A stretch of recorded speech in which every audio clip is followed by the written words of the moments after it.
question over here. Yeah. My name is Prayson. In the course of debate, you say that we cannot prove that God exists or God doesn't exist. But I believe Bill have attempted to prove God exists, and you in the end says, I have not presented any argument that God doesn't exist. So how can I be a reasonable atheist? Well,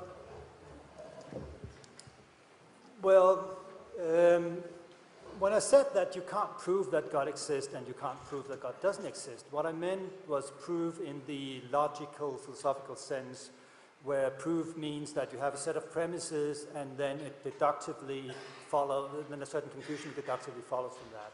I don't think there's a reasonable set of premises which is sort of reasonably compelling to everyone such that the conclusion that God exists follows. And I don't think there's a set of premises such that the conclusion that God doesn't exist follows. But what I said is that the way to be a reasonable atheist is to treat the hypothesis that God exists as a hypothesis about how the world is. To treat it that way. And if we treat it that way and subject it to the sort of usual standards of thinking about what there might be in the world, then I don't think it's a very compelling hypothesis. I don't think we have very compelling reason to say that apart from in addition to the world as we know it, with all the properties that we know, then there's also this very, very strange and completely different entity. I don't think the reasons are very compelling. It's right that Craig has said that there are reasons of this sort.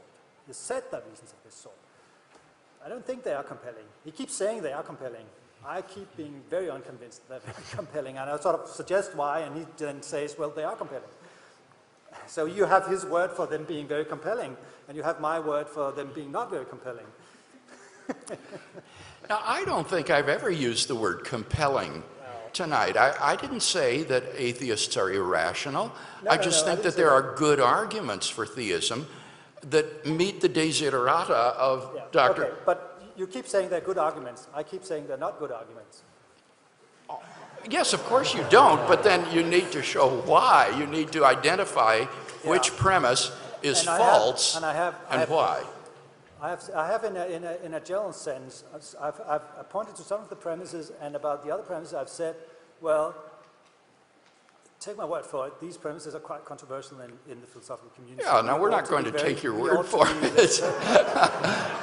Now, here, I'm supposed to get a chance here now, right, to respond. So let me respond to the question.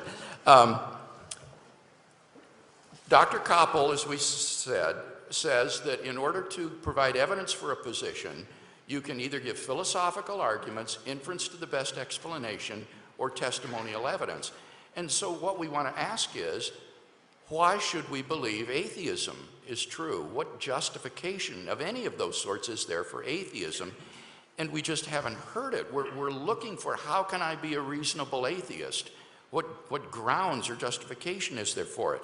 Now, I agree, we can treat God exists as a hypothesis about the world, and my burden has been to show that the God hypothesis is very rich in explanatory power.